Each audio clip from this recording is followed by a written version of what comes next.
Queridos, abram suas Bíblias no livro de Hebreus, capítulo 10. Hebreus, capítulo 10, vamos ler mais uma vez o mesmo texto que estamos observando. Na verdade, apenas um pequeno recorte deste capítulo. Hebreus 10, vamos ler de 19 a 25. Eu não sei se os irmãos perceberam, mas nós iniciamos este ano com uma série de mensagens mostrando como Deus, Ele tratou o coração de seu servo Elias, um homem consagrado a Ele, mas que por um momento da vida dele, estava seguindo os enganos de seu coração, e como Deus, com todo o seu amor, conduziu o seu profeta para a presença dele, e como Deus, Ele restaurou o seu servo. Mas nós não terminamos a série, nós vamos voltar. Nós paramos em determinado momento, quando Deus, Ele surge para falar com Elias, Deus, Ele fala com Elias, mas nós não paramos, nós vamos voltar, porque a restauração dele ainda não aconteceu, se você olhar para o texto. Mas nós mostramos, nesta série de mensagens, que nós podemos, como servos de Deus, experimentar muitas coisas na presença do Senhor, e por um determinado momento, nós sermos levados pela insensatez do nosso coração, a olharmos mais para as coisas que acontecem, para se opor à nossa fé, e nós experimentamos alguns momentos de, não apenas solidão, mas nós experimentamos um momento tenebroso, em que somente o Senhor, que conhece a nossa alma, Ele pode transitar, porque o nosso Deus é o único que tem capacidade de transitar no mais profundo da nossa alma. E agora nós estamos observando também um texto em que o autor, um pastor, ele está muito preocupado com alguns irmãos hebreus, provavelmente irmãos que habitavam na região de Jerusalém, homens judeus, mulheres judias que se converteram a Cristo, mas eles estavam agora, devido a uma série de questões na alma deles, principalmente o medo pela perseguição, eles estão pensando em voltar à falsa segurança do judaísmo, porque muitos cristãos hebreus, eles foram perseguidos pelos judeus, principalmente no início da igreja. Então esses crentes hebreus, para quem o autor está escrevendo, eles experimentaram muitos desafios, muitas lutas por causa da fé deles. Leia o capítulo 10, na sua parte final. Eles estavam, na verdade, eram homens e mulheres que haviam inclusive perdido muitas coisas, inclusive bens, por causa da fé. Mas agora, eles estavam carecendo e necessitando de perseverança, porque provavelmente agora o período de perseguição havia cessado, e muitos estavam considerando a possibilidade de, nós não queremos mais passar pelo que passamos, então como nós não seremos perseguidos pelos nossos patrícios? Nós voltamos ao judaísmo, continuamos como crentes, mas abraçamos alguns costumes que muitos judeus tinham dificuldade de deixar. E qual era o problema disso? O problema disso é que voltar a viver aquilo que eles viviam antes, seria na prática negar a suficiência da obra de Cristo na vida deles, na vida da igreja. Então nós estamos deparando mais uma vez com um texto em que Deus, pelo Espírito Santo, está falando com crentes que estavam firmes, mas agora estavam retrocedendo na fé. Hebreus capítulo 10, versículo 19 diz assim: portanto, meus irmãos, tendo ousadia para entrar no santuário pelo sangue de Jesus, pelo novo e vivo caminho que Ele nos abriu por meio do véu, isto é, pela sua carne, e tendo um grande sacerdote sobre a casa de Deus, aproximemo-nos com o coração sincero, em plena certeza de fé, tendo o coração purificado de má consciência e o corpo lavado com a água pura. Guardemos firme a confissão da esperança, sem vacilar, pois quem fez a promessa é fiel. Cuidemos também de nos animar uns aos outros no amor e na prática de boas obras. não deixemos de nos congregar, como é costume de alguns. Pelo contrário, façamos admoestações, ainda mais agora que vocês veem que o dia se aproxima. Amém.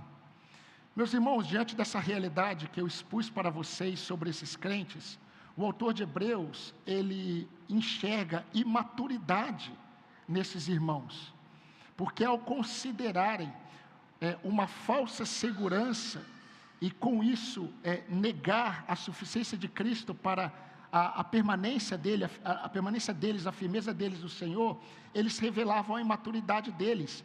E o autor escreve no capítulo 5 que eles deveriam ser mestres. Pelo tempo que eles tinham de vida cristã, eles poderiam ensinar outros. Mas, na verdade, o que eles estavam necessitando era novamente beber leite, como crianças, porque eles não haviam amadurecido. Porque nós demonstramos muitas vezes a nossa maturidade exatamente na perseverança. E o autor escreveu isso no capítulo 5, versículo 12 e versículo 13. Meus irmãos, a deturpação do Evangelho, ela também está presente quando nós consideramos outras coisas, além do Evangelho, para nos manter firmes no Senhor. Não há nada além do Evangelho de Cristo para nos preservar em Cristo. Nada, nada, nada. Nenhum evento da igreja, nenhum movimento de igreja, nenhuma estratégia humana, nenhum planejamento de crescimento de igreja, nada, não há nada. Não há nada que preserve o crente firme, senão o Evangelho de Cristo Jesus. Fortifique-te na graça que está em Cristo Jesus, disse Paulo a Timóteo. Não busque forças em ninguém, não busque forças em nada, busque forças no favor que vem de Deus, em Cristo Jesus, o nosso Senhor. 2 Timóteo 2, versículo 1. Meus irmãos, o autor, ele vem desenvolvendo, e ele vem falando sobre a grandeza de Cristo. No capítulo 1, principalmente, ele mostra como Cristo, ele é grandioso, o Filho de Deus, ele é o Filho de Deus exaltado. Isso nós encontramos no versículo 1 ao 4, ele introduz o seu livro exaltando a pessoa do Filho. Mas é interessante porque o autor bíblico, ele não mostra a grandeza de Cristo apenas em sua realeza como descendente de Davi. Ele mostra a grandeza de Cristo como sacerdote, como um sumo sacerdote. E a partir do capítulo 4, de 14 a 16, ele começa a desenvolver e mostrar que nós, crentes em Jesus, nós temos Jesus como nosso grande sumo sacerdote que adentrou os céus. E a partir do capítulo 5 ele começa a desenvolver, mas é no capítulo 7 que ele mostra a superioridade do sacerdócio de Cristo, mostrando que Jesus, ele é um sacerdote para sempre, segundo a ordem de Melquisedeque. Para isso nós precisaríamos de um período na escola bíblica dominical para ensinar a igreja, vamos fazer isso, sobre quem é esse Melquisedeque. Mas Jesus, ele diferente daquilo que a lei pregava e ensinava, Jesus, ele é um sumo sacerdote, não da linhagem, não da tribo de Levi. Jesus, ele é um sumo sacerdote vindo da tribo de Judá. Jesus, ele não é um sacerdote, um sumo sacerdote da linhagem de Arão. Não, ele é da linhagem de Melquisedeque. E é interessante porque ao mostrar que Jesus, ele não está dentro do contexto da lei, mostra que Jesus Cristo, ele é superior à antiga aliança. Esse é o propósito do autor de Hebreus. Vocês estão querendo voltar à antiga aliança, Jesus é superior a tudo isso. E no capítulo 9 e capítulo 10, ele apresenta Jesus não apenas como o sumo sacerdote superior. Jesus Cristo, ele é o sacrifício superior.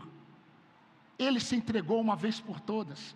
E ele abriu o caminho para que pudéssemos entrar. Então em Cristo nós devemos entrar com ousadia, nos aproximar com ousadia, pelo novo e vivo caminho que ele abriu por nós, por meio do véu, que foi o seu corpo rasgado na cruz do Calvário. Não faz sentido voltar.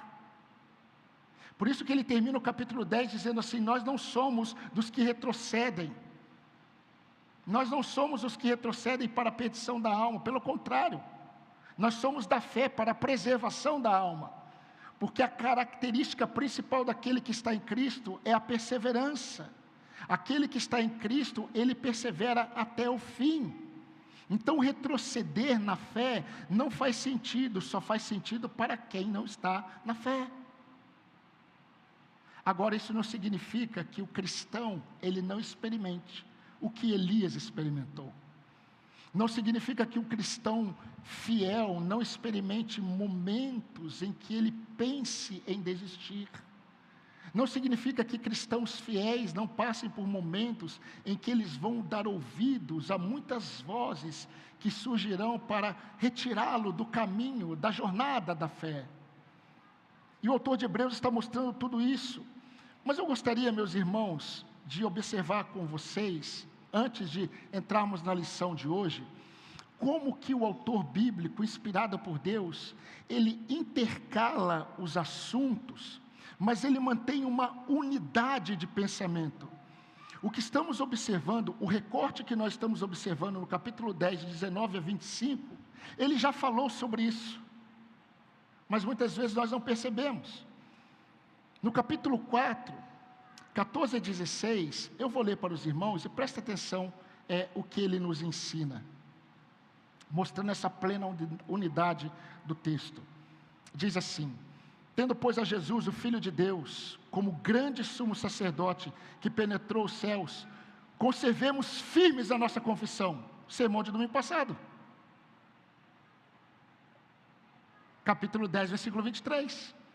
Conservemos firmes a nossa confissão. Aí ele continua no versículo 15. Porque não temos sumo sacerdote que não possa compadecer-se das nossas fraquezas. Antes, foi ele tentado em todas as coisas, a nossa semelhança, mas sem pecado. Acheguemo-nos, portanto, confiadamente junto ao trono da graça, a fim de recebermos misericórdia e acharmos graça para o socorro em ocasião oportuna. Versículo 22 do capítulo 10. Então, o autor bíblico, meus irmãos, ele mostra não apenas um conceito, e isso que eu gostaria que os irmãos entendessem. Ele não mostra apenas um conceito sobre o sacerdócio de Cristo. Ele mostra os efeitos práticos do sacerdócio de Cristo na vida da igreja. Então eu quero rapidamente observar o capítulo 4, porque na verdade o capítulo 4, ele foi quase que um esboço daquilo que estamos observando no capítulo 10. Então veja alguns efeitos práticos do sacerdócio de Cristo, ainda não é a nossa lição, mas alguns efeitos práticos do sacerdócio de Cristo na vida diária dos que vivem em Jesus. Por exemplo, no versículo 14 do capítulo 4, Jesus, ele é o grande sumo sacerdote que adentrou os céus, e por isso nós devemos conservar, guardar firmes a nossa confissão. Exatamente o que vimos domingo passado. No versículo 15, nós aprendemos que Jesus pode nos socorrer diante de todas as nossas tentações. Jesus pode nos socorrer diante de todas as nossas tentações por 3 motivos principais ele dá. Primeiro, Jesus se identificou com a nossa fragilidade humana. Jesus se identificou com a nossa fragilidade humana. Jesus, ele sentiu fome. Jesus, ele sentiu sede. Jesus, ele sentiu angústia em sua alma. Jesus, ele foi tentado por Satanás. Jesus, ele experimentou a nossa fragilidade humana quando ele se fez carne. Isso foi parte de sua humilhação. Então ele pode nos socorrer porque ele experimentou de nossa fragilidade. Mas também, o texto fala que ele pode se compadecer de nossas fraquezas. Versículo 15 na parte A. Você sabia, meu querido irmão, que Jesus Cristo, nosso Senhor, o nosso Salvador, ele conhece a sua fragilidade humana, ele conhece a minha fragilidade, e ele pode se compadecer de nossas fraquezas? Você sabia disso? Porque ele é o nosso sumo sacerdote. O sumo sacerdote, quando entrava para oferecer sacrifício, ele tinha que ter compaixão do povo. O nosso sumo sacerdote Jesus Cristo, que adentrou os céus, ele também é o nosso sumo sacerdote, que ele experimentou a nossa fraqueza. Por isso ele pode se compadecer de nossas fraquezas, mas o texto fala que ele foi tentado também, mas diferente de nós ele não pecou. Por isso ele pode nos socorrer. Ele pode nos socorrer porque Ele se identificou conosco. Ele pode nos socorrer porque Ele se identificou com a nossa fragilidade. Ele conhece as nossas fraquezas. E Ele pode nos socorrer diante de nossas tentações, porque Ele passou por todas elas, entretanto sem pecado. Existem 3 tipos de cristãos no mundo inteiro, de todas as épocas. 3. Em relação à tentação. Em relação à tentação, 3 tipos de crentes existem. Primeiro, os que não resistem à tentação e caem sem resistência. Esse é um tipo de crente. Todas as vezes que ele é tentado, eu não estou falando apenas em questões de moralidade. A ênfase é em questões de credulidade. É sobre fé.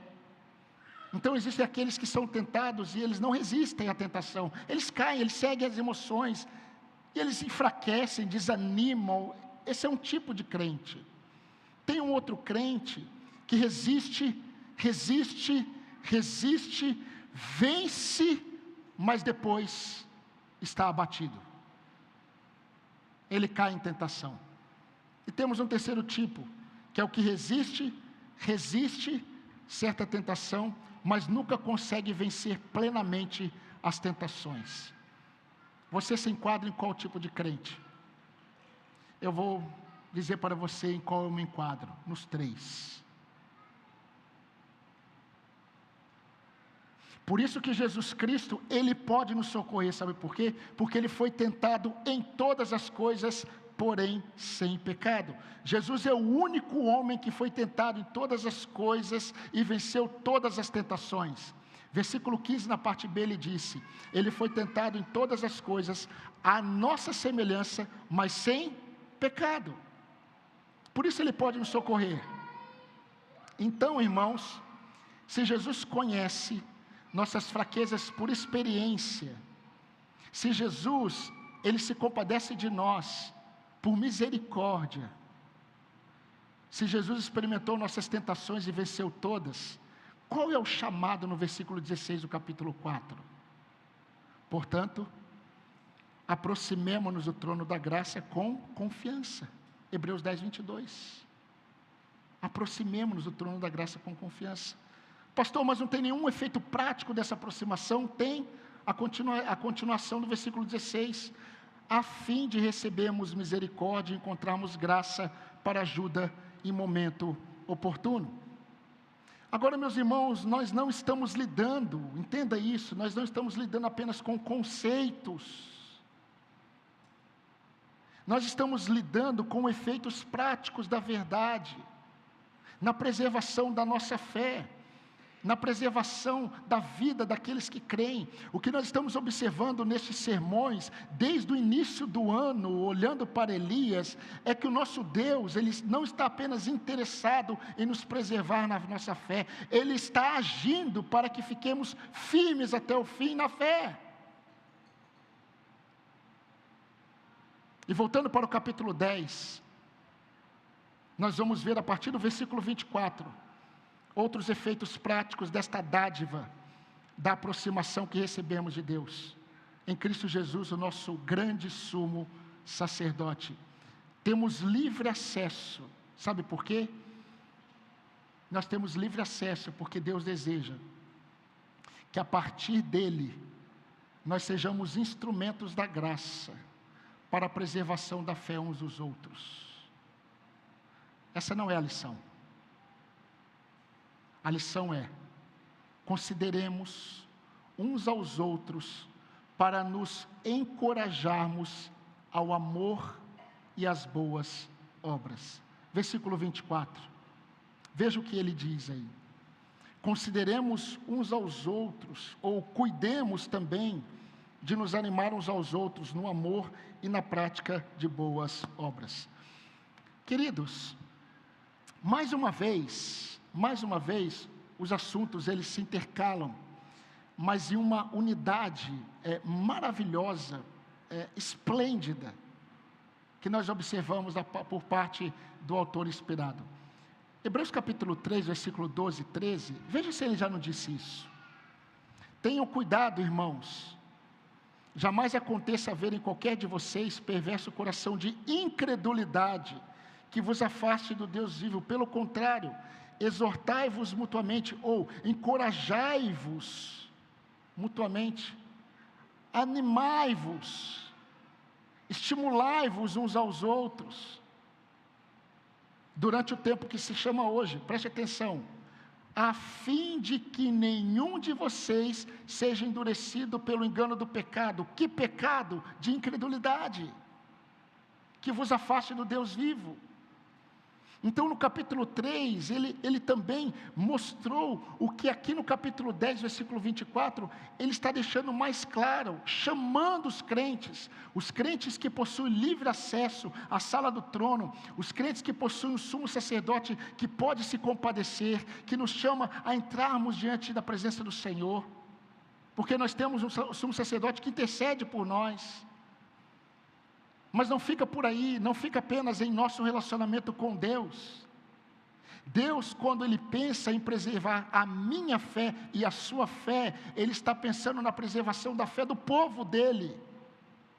Então Ele deseja que todos se envolvam na preservação da fé. Então qual é o chamado? Considerai-vos.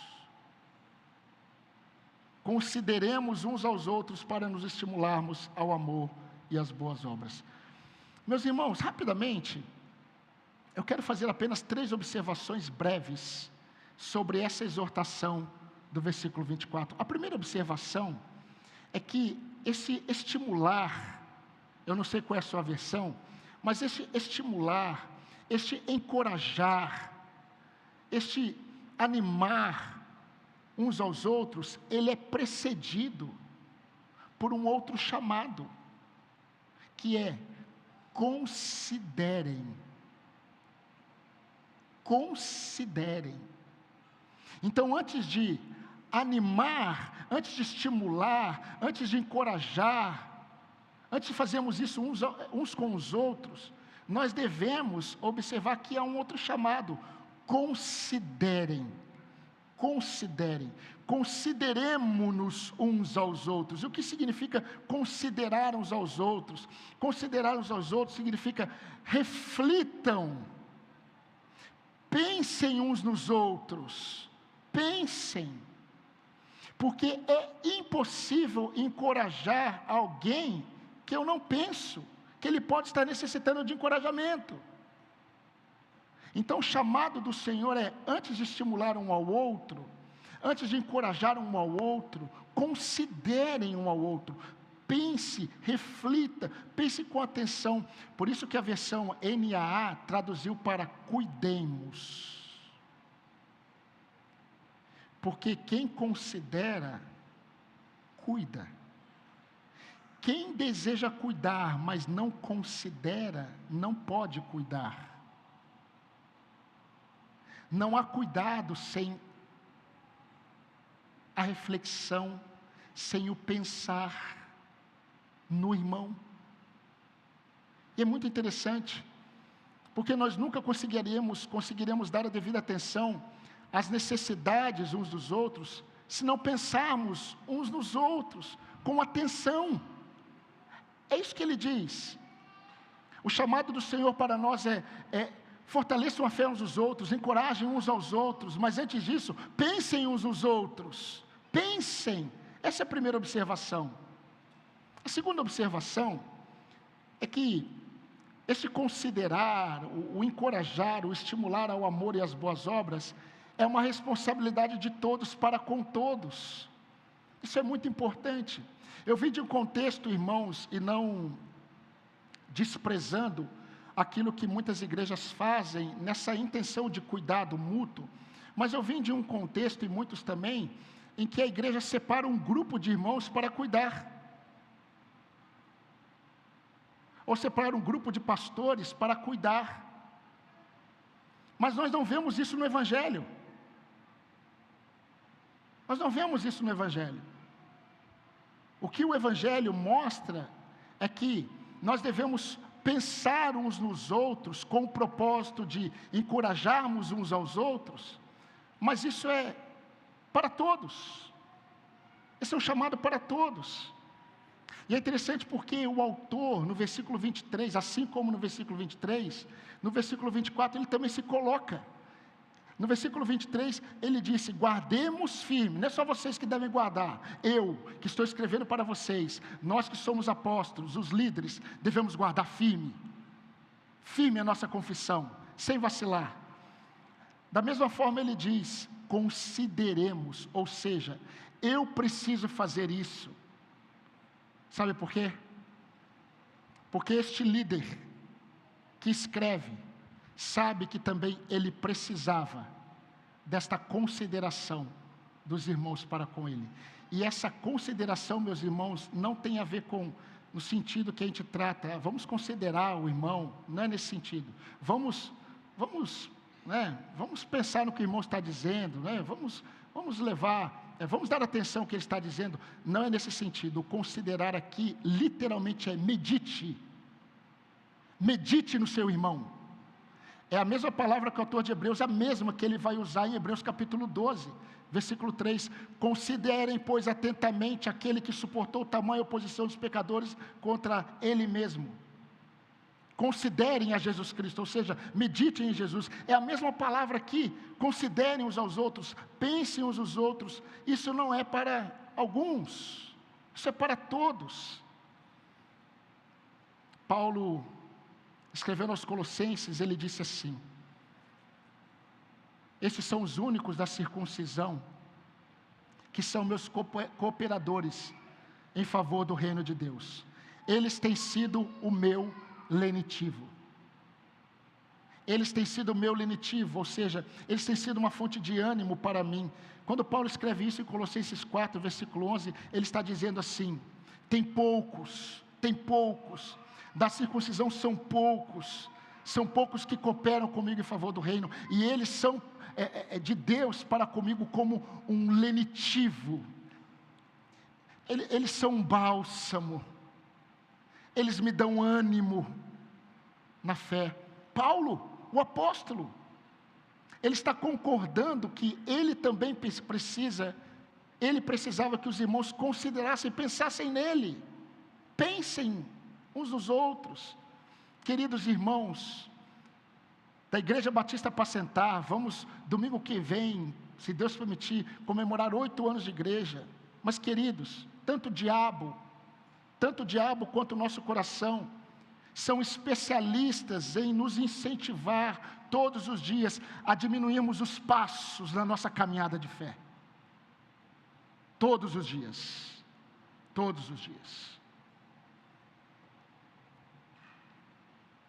Eu falo isso para os irmãos e falo em nome de todos os pastores sérios que eu conheço.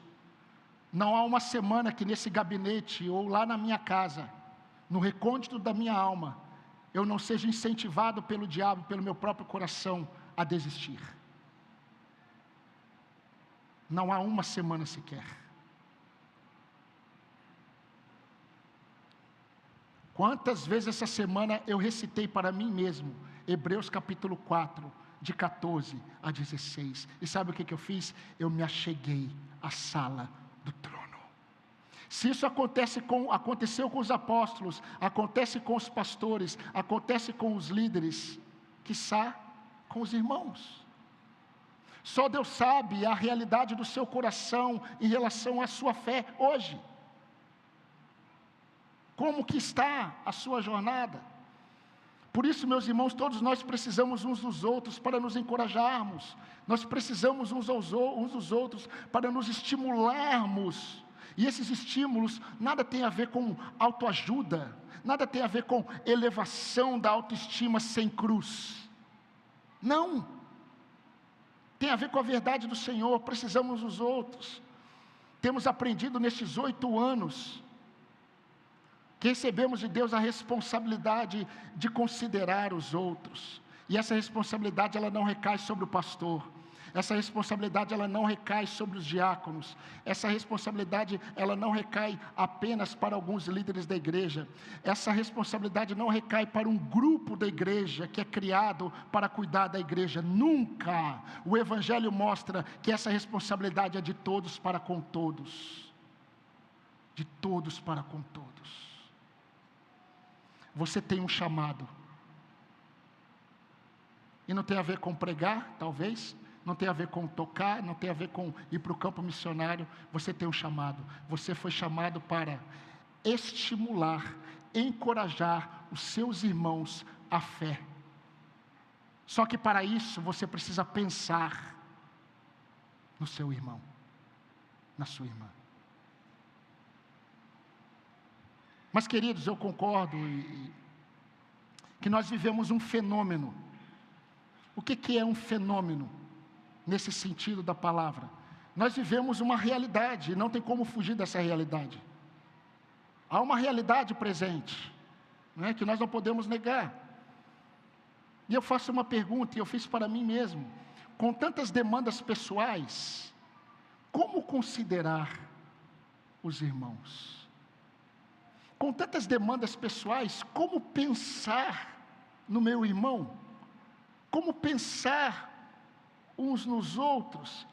Eu gostaria de dar pelo menos 2 princípios pelo qual nós temos que, apesar das demandas pessoais, além das demandas pessoais, nós devemos considerar uns aos outros. Primeiro, porque considerando uns aos outros, nós estamos declarando que nós estamos servindo a Deus de modo agradável. Eu não sei se você sabia, mas esse cuidado mútuo é para com Deus oferta agradável a Ele. Eu vou ler para vocês. Hebreus capítulo 13, versículo 16, você pode ler na sua Bíblia se quiser. Não negligencieis igualmente a prática do bem e a mútua cooperação. Não negligencieis a prática do bem e não negligencieis a mútua cooperação, pois de tais sacrifícios Deus se alegra. Deus se alegra do cuidado mútuo. Então nós devemos considerar uns aos outros, porque quando nós fazemos isso, nós estamos agradando ao Senhor, alegrando ao Senhor. É como uma oferta de adoração ao Senhor. Quando você tira um tempo para orar pelo seu irmão, quando você tira um tempo para ir até o seu irmão, quando você se preocupa com o seu irmão, é como você entregar um sacrifício agradável a Deus. Mas há uma segunda realidade também. Nós devemos considerar, queridos, que esse chamado de Deus, de considerarmos uns aos outros, para nos estimularmos, para nos fortalecermos, encorajarmos na fé, nós temos que considerar que isso faz parte de nossa santificação. Você quer ser mais parecido com Jesus? Eu quero. A cooperação mútua, o cuidado mútuo, faz parte desse tornar-se semelhante a Cristo. Nós não recebemos um conselho da parte do Senhor, nós recebemos um mandamento. O Senhor nos deixou um mandamento de amor. E, queridos, o amor é visto, sabe onde? No cuidado. No cuidado. O amor é visto no cuidado, não no discurso. Amemos-nos, irmãos, não de palavras, mas em verdade. O Espírito Santo, queridos, ele nos exorta a, antes de estimularmos uns aos outros, a olharmos com atenção uns para com os outros. Com certeza, neste auditório, há pelo menos um irmão e uma irmã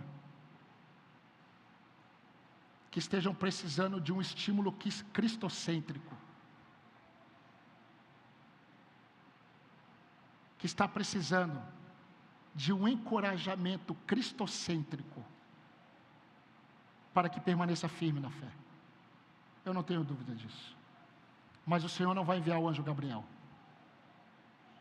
O Senhor não irá enviar anjos, porque isso o Senhor confiou como privilégio da igreja, daqueles que têm livre acesso à presença do Senhor. A terceira observação é que o texto diz que devemos estimular e incentivar uns aos outros ao amor e às boas obras. Amor a quem? Quem enfraquece na fé, irmãos, enfraquece no amor a Deus. E o resultado disso é o esfriamento do amor para com os irmãos. É causa e consequência. Você quer amar os seus irmãos? Ame a Deus. Quem diz que ama a Deus e não ama o seu irmão é mentiroso, e nele não está a verdade. Mas se o texto fala que nós devemos incentivar, estimular, encorajar uns aos outros ao amor e às boas obras, ele está falando que nós devemos encorajar uns aos outros quanto ao amor a Deus. E as boas obras, essas boas obras, elas são obras que são reflexo do nosso amor a Deus, que alcançará ou alcançarão os nossos irmãos de fé. Então o estímulo que nós devemos dar, o encorajamento uns para com os outros nós precisamos permanecer firmes, amando a Deus e amando os irmãos, amando a igreja. Esse é o estímulo, é nesse contexto. Por isso que virá a próxima exortação que nós vamos ver. Não deixemos de congregar. Mas tudo isso tem a ver com a sala do trono. Tudo isso tem a ver com o livre acesso.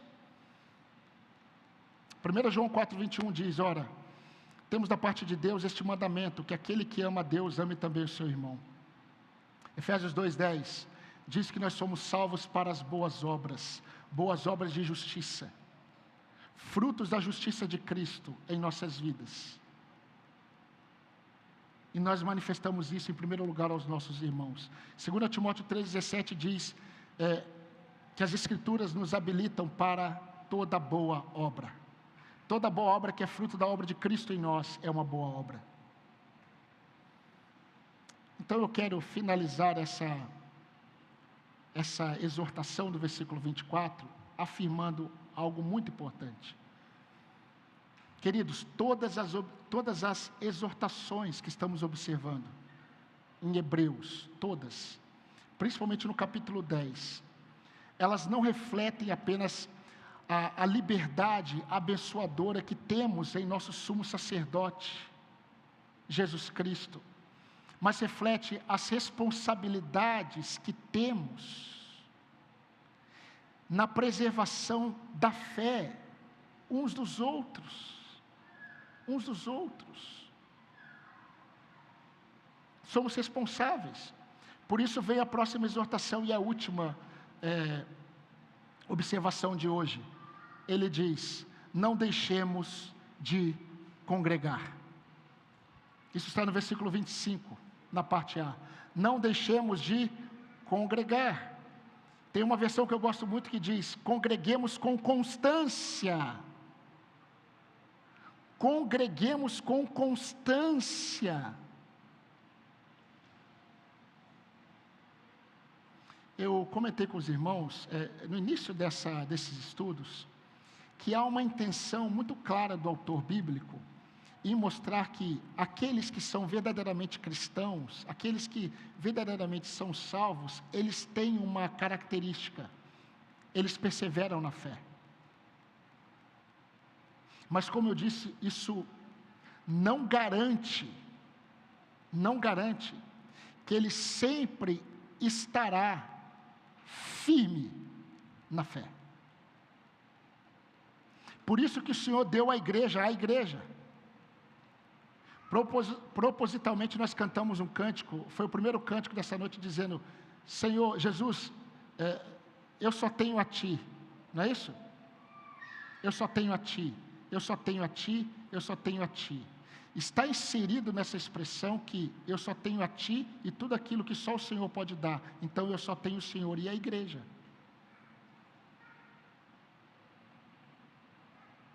Foi o que o Senhor nos deu. Foi o que o Senhor nos concedeu. Capítulo 3, versículo 14. Porque nos temos tornado participantes de Cristo, se de fato guardamos firme até o fim a confiança que desde o princípio tivemos. A pergunta é, quem aqui sabe que irá perseverar até o fim?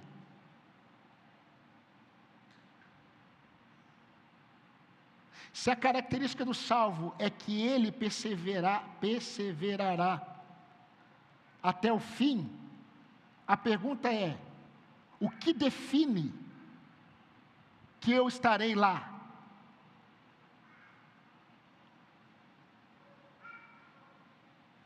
Nós não cremos em perda de salvação, porque a nossa salvação está garantida em Cristo. Mas ao mesmo tempo nós não podemos avaliar a nossa salvação quando nós olhamos para corações que são dobres no ânimo. Homens e mulheres de coração dobre. Essa é a realidade da nossa fragilidade humana. Nós somos muitas vezes como a onda do mar. E o que o Senhor nos deu? O Senhor nos deu a sua palavra, para que por intermédio da sua palavra nós vivamos o cuidado mútuo. Deus não nos deu a sua palavra para que nos enchemos da palavra de Deus apenas. Não. Possui um efeito prático, e é um efeito prático de amor. E se é um efeito prático de amor, há um efeito prático no cuidado. Que Deus não confiou aos pastores apenas, aos diáconos, a um grupo de irmãos. Deus confiou melhor. Deus confiou a todos. É uma responsabilidade de todos para com todos. Segundo as Institutas de João Calvino, ele declarou lá, ainda mais pensando em estruturar a fé em Genebra, ele escreveu lá que a vida cristã, ela se sustenta em 3 pilares. 3 pilares. O primeiro pilar, dizia ele, que é a fé de Cristo, a fé na obra de Cristo. Então a vida cristã se sustenta em primeiro lugar em um pilar que é a obra de Cristo. O segundo pilar é que o Espírito Santo testifica com o nosso espírito que nós somos filhos de Deus. Esse é o segundo pilar, que define que alguém está, de fato, na caminhada cristã verdadeira. O terceiro pilar mostra que esse cristão, ele dá frutos de arrependimento. Então, segundo João Calvino, segundo a fé reformada, a vida cristã se sustenta em 3 pilares: a obra de Cristo, o Espírito Santo testifica com o meu espírito que eu sou filho de Deus, e isso é subjetivo. E em terceiro é que esse cristão dá frutos de arrependimento. Eu discordo de João Calvino, mesmo me apoiando nos mesmos pilares. Eu creio que há somente um pilar que sustenta a vida do crente, que é a obra de Cristo. Só um pilar. Só esse. O que vem depois, o Espírito testifica com o meu espírito que eu sou filho de Deus. E frutos de arrependimento, isso são evidências, não pilares. São evidências de que eu estou em Cristo. Então só há um pilar que sustenta a vida do crente: o que Cristo fez por ele, na cruz do Calvário e em sua ressurreição. Mas existem evidências. Uma das evidências é o que está em Romanos 8, se eu não me engano, 16. Que o Espírito Santo testifica com o espírito do crente que ele é filho de Deus. E também que ele manifesta frutos de arrependimento. Mas há uma outra evidência. Há uma outra evidência que nós não podemos ignorar como igreja, e temos falado por tantos anos, que é a vida em comunidade. A vida em comunidade é uma evidência de que alguém, de fato, foi alcançado por Cristo e está em Cristo Jesus. Então, queridos, quando nós pensamos nisso, nós já estudamos Atos capítulo 2 e vimos que todos que criam estavam juntos. Eles não estavam dispersos. Eles não estavam espalhados. Foram espalhados por causa da perseguição. Mas todos os que criam estavam juntos. E na verdade, queridos, no final, todas essas evidências são testemunhos de confirmação. São testemunhos que confirmam que alguém está em Cristo Jesus. Há um texto, eu já falei isso para os irmãos no passado, que foi escrito no 1º século da era cristã, chamado Didaquê. E no Didaquê, no capítulo 16, veja a instrução que está lá para a igreja do 1º século. Vigiem sobre a vida uns dos outros. Eu estou lendo na íntegra, tá? Abre aspas. Vigie sobre a vida uns dos outros. Não deixe que a sua lâmpada se apague. Não afrouxe o cinto dos rins. fique preparado, porque você não sabe a que horas nosso Senhor chegará. Ponto 2. Reúnam-se com frequência para que juntos procurem o que convém a vocês.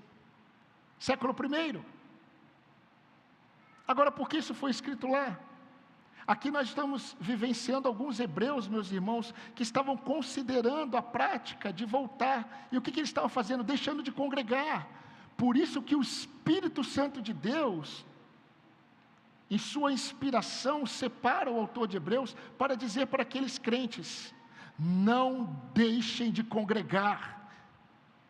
Isso é uma orientação da parte de Deus para com a igreja, da parte do Cristo ressurreto. Não deixem de congregar. Não deixem. Alguns estavam abandonando a reunião dos santos. Então, meus irmãos, dentro desse contexto, nós podemos afirmar que os que deixam de congregar, eles estão desencorajados no amor para com Deus e para com seus irmãos. Eles estão desencorajados em seu amor para com Deus e em seu amor para com os irmãos. Isso tem a ver com a fé. Mesmo que você pergunte para esse crente, ele diga que está tudo bem. Não está. Sabe por quê? A Bíblia diz que não está. Porque se deixou de congregar, a Bíblia diz que não está bem.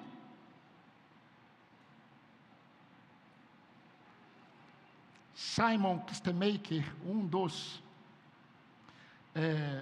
comentaristas bíblicos mais conceituados que temos no presente, ele disse algo interessante sobre isso. Ele disse assim: uma das primeiras indicações da falta de amor de um cristão para com Deus e para com os irmãos é o deixar de congregar, exibindo sintomas de um orgulho embutido ou oculto. Normalmente, pessoas que deixam de congregar, em determinado momento, eles estarão defendendo a prática deles, revelando, sabe o quê? Não apenas esfriamento e afastamento, mas orgulho do coração. Agora eu quero lembrar, nós precisamos ser justos. Nós temos que lembrar de uma realidade. Existem algumas causas que levam o cristão a deixar de congregar, como doenças, e outras realidades, que impedem o cristão de congregar com certa frequência. Por exemplo, a realidade muitas vezes de um trabalho, de uma escala de trabalho. Agora, qual é a diferença? A diferença é que estes que eu mencionei, eles deixam de congregar porque eles estão impossibilitados, mas o coração deseja. O problema é quando o coração do crente que não está congregando, ele não deseja congregar.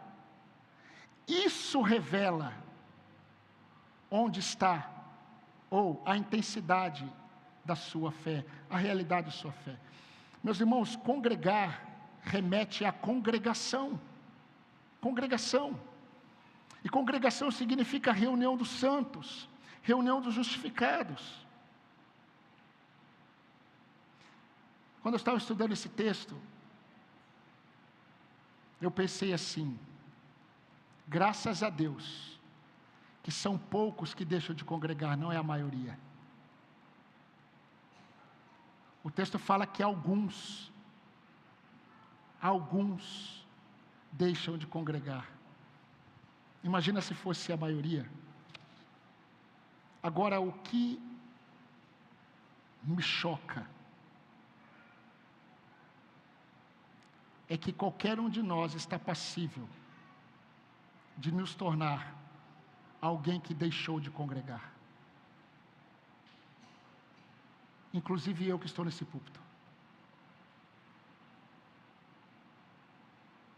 Eu posso me tornar este alguém que deixou de congregar.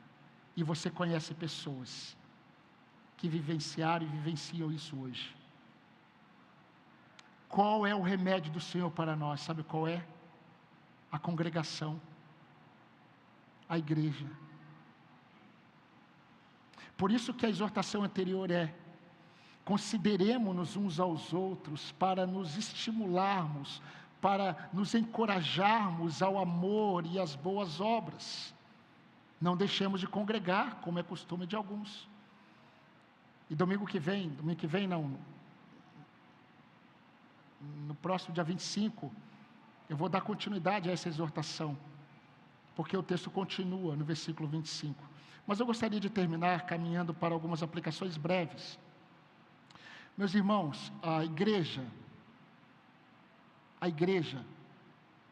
ela é a congregação daqueles que foram remidos pelo sangue de Cristo. Por isso que essa exortação, ela não recai para qualquer pessoa, ela recai para aqueles que têm livre acesso à sala do trono e são chamados para desfrutar desse livre acesso. Essa exortação é para aqueles que estão em Cristo, e a exortação, ela repousa em algo prático, que tem a ver com o cuidado de Deus, na preservação da nossa fé. Todos nós precisamos uns dos outros para a preservação da fé. Você precisa orar e ler a Bíblia? Sim, mas você também precisa da congregação. Você precisa da igreja.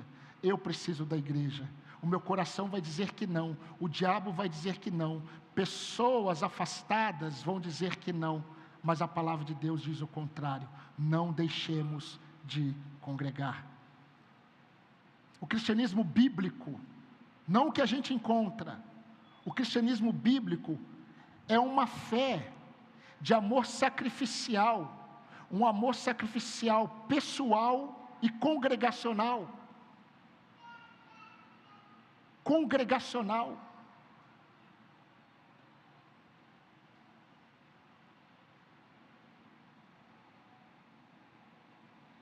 É impressionante como a palavra de Deus alcança as pessoas e coloca essas pessoas juntas. A palavra do Senhor, por intermédio da congregação, fortalece e preserva os crentes pelo cuidado mútuo. Esses convertidos, meus irmãos, eles são santificados pela exposição da palavra, no culto, na reunião dos santos, na congregação dos santos. Antes da igreja se reunir, começar a se reunir, os judeus, povo que Deus entregou, em primeiro lugar, o Evangelho, eles tinham a prática de ir para sinagogas, e nas sinagogas eles se reuniam, e ali as escrituras eram lidas, e eles cantavam hinos, mas aquilo que Deus falava era no ambiente congregacional, porque Deus nunca pensou diferente. Deus reuniu para si um povo, exclusivamente seu, zeloso de boas obras, um povo. Em 1 Coríntios capítulo 12, você é chamado de mão, eu sou chamado de dedo, o outro é chamado de pé, o outro é chamado de braço, o outro é chamado de boca, mas todos fazem parte de um corpo, que é Cristo. Interdependentes, dependentes, nunca um membro ausente. Eu já falei para vocês, você nunca parou no semáforo e viu uma perna andando sozinha. Se isso acontecer, você está em Nárnia ou em algum outro lugar, no Senhor dos Anéis, sei lá. Mas não existe. Não existe. Capítulo 4, versículo 14, um paralelo. Assim como capítulo 7, versículo 24 e 25. E eu vou ler o capítulo 7, 24 e 25. Veja o que diz. Jesus, no entanto, porque continua para sempre, tem o seu sacerdócio imutável. Por ter um sacerdócio imutável, por isso, ele pode salvar totalmente os que por ele se aproximam de Deus, vivendo sempre para interceder por eles. Aleluia! O meu Jesus, todos os dias intercede por mim e por você, que está em Cristo. Eu não sei você.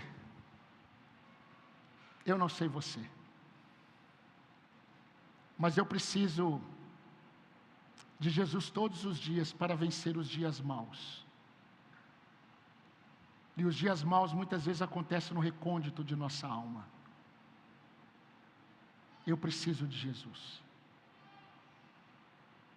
E se nós temos um sumo sacerdote que intercede por nós todos os dias, isso significa que ele sabe que nós precisamos da intercessão uns dos outros para que permaneçamos firmes na fé em um mundo que vive para nos afastar da fé. Amanhã, talvez hoje mesmo, você ouvirá muitas vozes internas e externas para fazer com que você desacelere na sua jornada, na sua caminhada como peregrino e forasteiro neste mundo.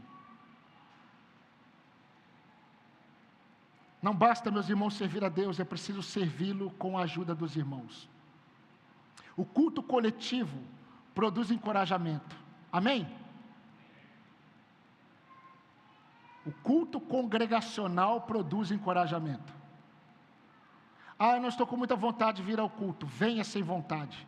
Porque essa não vontade tem a ver com oposição, não tem a ver com Cristo.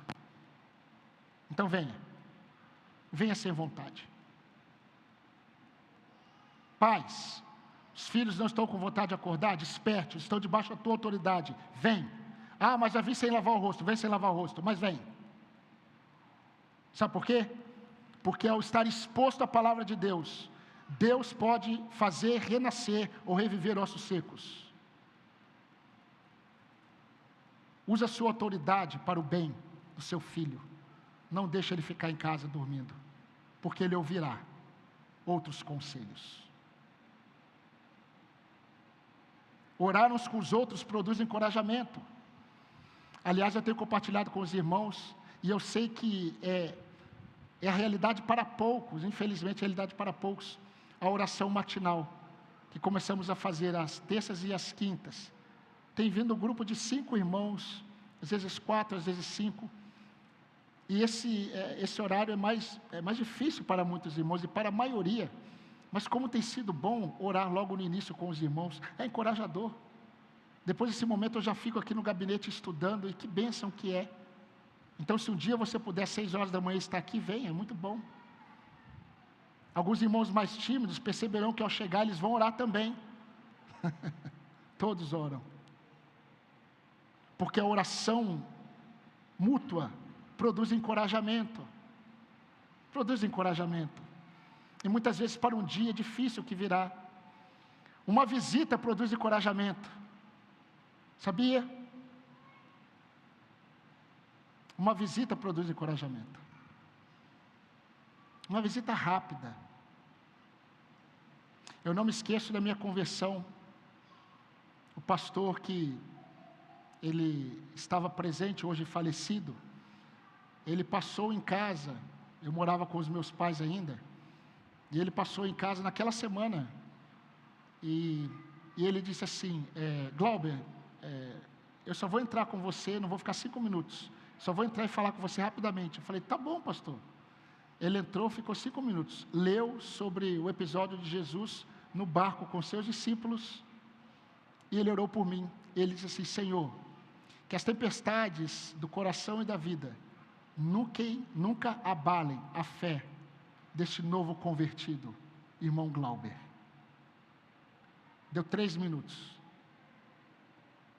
Nunca me esqueci. Não é pelo muito falar, é pela atitude. Uma visita breve produz encorajamento. A pregação bíblica é a fonte de todo encorajamento da parte do Senhor. Por isso que você precisa estar exposto à palavra do Senhor. E uma palavra agora para os decepcionados com a igreja. Lembrando que essa pregação ela é ouvida também por outras pessoas. Uma palavra para os decepcionados da igreja, com a igreja. E eu não vou usar a minha autoridade, né? Eu vou usar a autoridade do pastor Charles Spurgeon, que já morreu, então ninguém tem o que falar nada, né, para ele, né? Ele disse assim,